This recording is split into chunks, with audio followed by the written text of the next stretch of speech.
Well, here's a really interesting story. So 5 days ago, last Wednesday, the FAA ordered a ground stop on all air travel in the U.S. That meant that not a single commercial or private aircraft was allowed in the skies over this country. And that's very serious. Hard to overstate the seriousness of that, actually. The only other time this country has imposed a national ground stop was after 9/11, the terror attacks 21 years ago.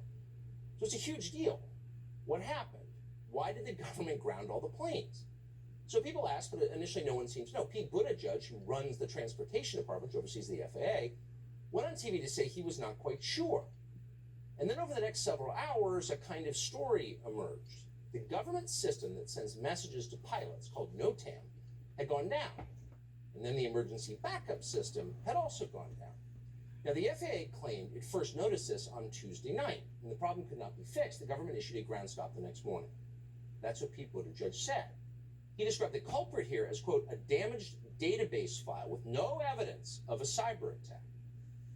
So to repeat, said Pete Buttigieg, there was no evidence of a cyber attack. It was just your garden variety software snafu. Some contractor entered the wrong code. No big deal.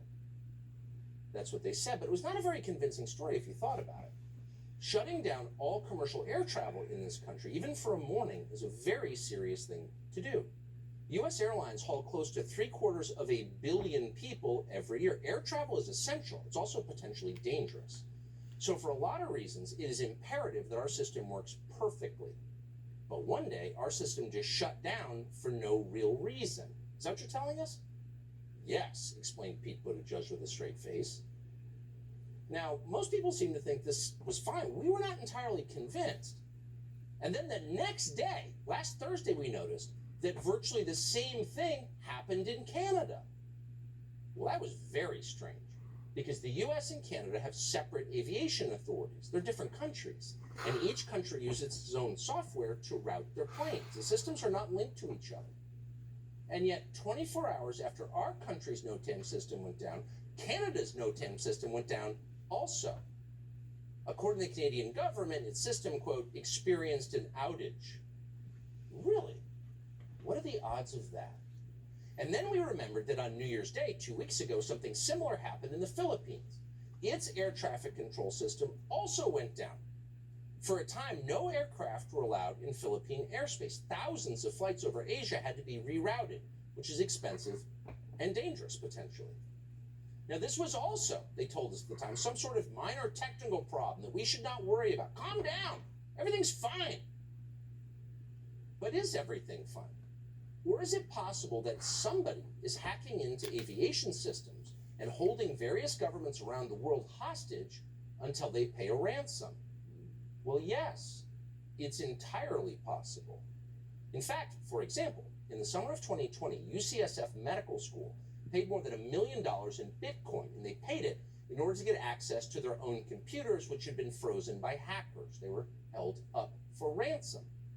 So what if the same people or similar people just did something very much like that to the FAA, and then to the government in Canada, and also the government of the Philippines?